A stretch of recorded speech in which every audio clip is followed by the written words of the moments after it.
Serial actress Delna Davis நடிக்கிற ஆடுகளம் சீரியலோட telecast time என்ன அப்படின்ற ஒரு சூப்பரான அப்டேட்டோட தாங்க வந்திருக்கு. நம்ம எல்லாருக்கும் தெரியும் டெல்னா டேவிஸ் எவ்வளோ க்யூட்டான ஒரு ஆக்ட்ரஸ் அப்படின்னு. அவங்க அன்பேவா சீரியல்லேருந்து குவிட் பண்ணதுலேருந்து எப்படா மறுபடியும் ஆன்ஸ்க்ரீன் வருவாங்கன்னு வெயிட் பண்ணிட்டு இருந்த நேரத்தில் தான் சன் டிவியில் புது ப்ராஜெக்டில் கமிட் ஆகுறாங்க அப்படின்னு நம்ம கேள்விப்பட்டிருந்தோம். அதுவும் அதனுடைய டைட்டில் ஆடுகளம் அப்படின்னு கூட வச்சுருந்தாங்க. ஸோ இவங்களோட யார் பேர் பண்ண போகிறாங்க, எப்போ வரப்போகுது அப்படின்ற ஆர்வம் அதிகமாகவே இருந்த நேரத்தில் எப்போ வந்து டெலிகாஸ்ட் ஆகுது அந்த மாதிரி அப்டேட்ஸ்லாம் கொடுத்துருக்காங்க. சீக்கிரமாக ப்ரோமோ ரிலீஸ் பண்ண போகிறாங்களாம்.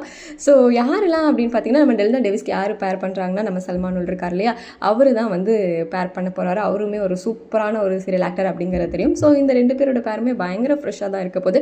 அண்ட் ஆக்டர் மிதுன், அடுத்தது அக்ஷயா விஜய் இருக்காங்க இல்லையா, அவங்க வந்து ஐ திங்க் நெகட்டிவ் ரோல் பண்ணுற மாதிரி தான் கேள்விப்பட்டிருக்கேன். ஸோ வெயிட் பண்ணி பார்க்கலாம், டெலிகாஸ்ட் ஆனால் தெரியும். அண்ட் அயூப் விஜய், ஸோ இவங்கெல்லாம் வந்து நடிக்க போகிறாங்க அப்படிங்கும்போது ஆர்வம் ரொம்ப அதிகமாக இருக்குது. ஸோ இன்னும் யாரெல்லாம் நடிக்க போகிறாங்க அப்படிங்கிறது வெயிட் பண்ணி பார்க்கலாம். ஸோ ஆடுகளம் சீரியல் பார்த்தீங்கன்னா 7 மணி ஸ்லாட்டில் வந்து புக் ஆகியிருக்கு.